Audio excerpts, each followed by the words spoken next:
I was at first as outraged as everybody else by the Pope's opening remarks as soon as he landed in Edinburgh, blaming atheists for the atrocities of Hitler and the others of the 20th century. But then I took comfort from it, because it seemed to me that, in a way, it was showing that we had rattled them so much that he was forced to the ignominious expedient of attacking us so as to divert attention from the real crimes that had been committed in the name of the Catholic Church. I can just imagine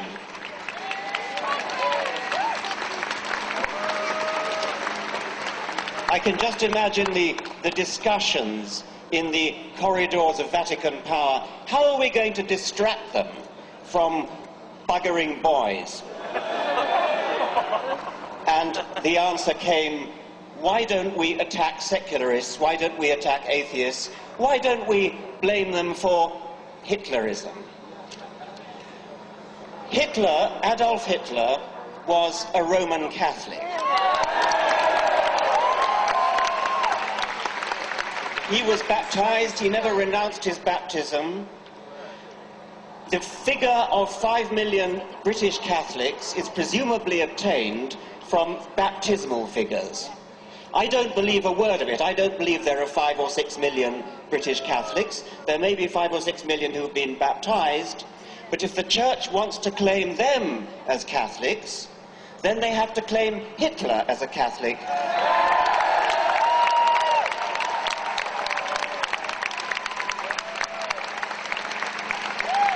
At very least, Hitler believed in a personified providence.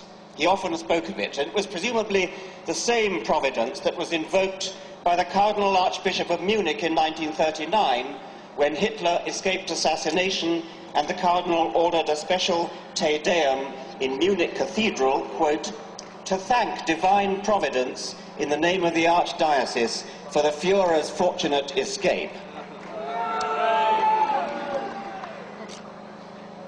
I'm going to read a speech made in Munich, the heart of Catholic Bavaria, in 1922, and I leave you to guess whose speech it is. My feeling as a Christian points me to my Lord and Saviour as a fighter. It points me to the man who once in loneliness, surrounded by a few followers, recognized these Jews for what they were and summoned men to fight against them, and who, God's truth, was greatest not as a sufferer, but as a fighter. In boundless love as a Christian and as a man, I read through the passage which tells how the Lord at last rose in his might and seized the scourge to drive out of the temple the brood of vipers and adders. How terrific was his fight against the Jewish poison. Today, after 2,000 years, with deepest emotion, I recognize more profoundly than ever before the fact that it was for this that he had to shed his blood upon the cross. That was one of numerous speeches by Adolf Hitler, passages in Mein Kampf, where Adolf Hitler invoked his own Roman Catholic Christianity. No wonder he received such warm support from within the Catholic hierarchy of Germany.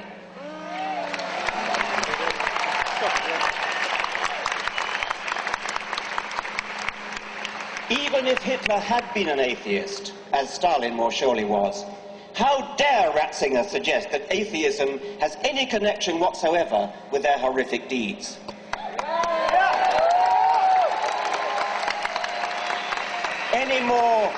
Any more than Hitler's and Stalin's non-belief in leprechauns or unicorns, any more than their sporting a moustache along with Franco and Saddam Hussein.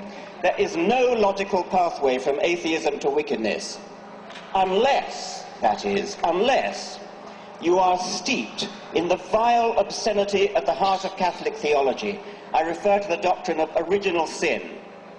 These people believe, and they teach this to tiny children, at the same time as they teach them the terrifying falsehood of hell, that every baby is born in sin. That would be Adam's sin, by the way. Adam, who, as they themselves now admit, never actually existed. Original sin means that from the moment we are born, we are wicked, corrupt, damned, unless we believe in their God, or unless we fall for the carrot of heaven and the stick of hell. That, ladies and gentlemen, is the disgusting theory that leads them to presume that it was godlessness that made Hitler and Stalin the monsters that they were. We are all monsters unless redeemed by Jesus. What a revolting, depraved, inhuman theory to base your life on. That's the theory of biblical.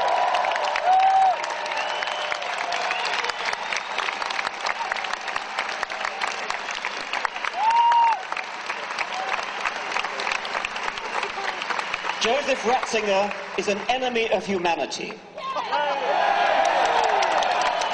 He's an enemy of children whose bodies he's allowed to be raped and whose minds he is encouraged to be infected with guilt. It's embarrassingly clear that the Church is less concerned with saving child bodies from rapists than with saving priestly souls from hell, and most concerned with saving the long-term reputation of the Church itself.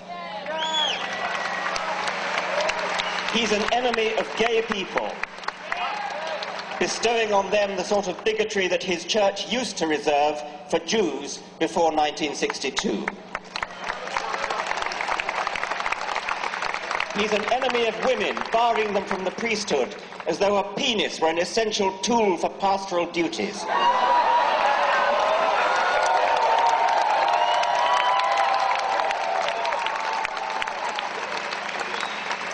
He's an enemy of truth, promoting barefaced lies about condoms not protecting against AIDS, especially in Africa.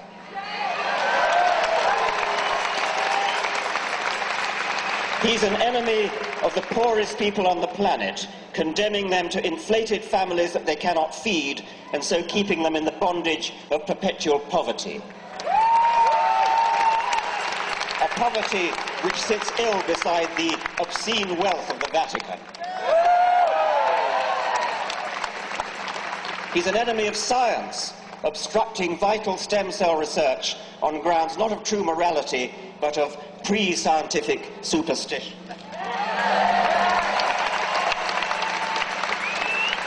Ratzinger is even an enemy, he's even an enemy of the Queen's own church, arrogantly dissing Anglican orders as, quote, absolutely null and utterly void, while at the same time shamelessly trying to poach Anglican vicars to shore up his own pitifully declining priesthood.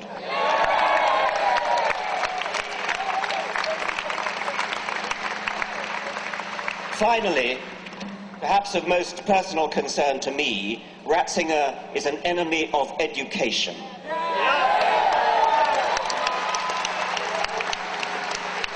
Quite apart from the lifelong psychological damage caused by the guilt and fear that have made Catholic education infamous throughout the world, he and his church foster the educationally pernicious doctrine that evidence is a less reliable basis for belief than faith, tradition, revelation, and authority. His authority. Thank you very much, Dawkins.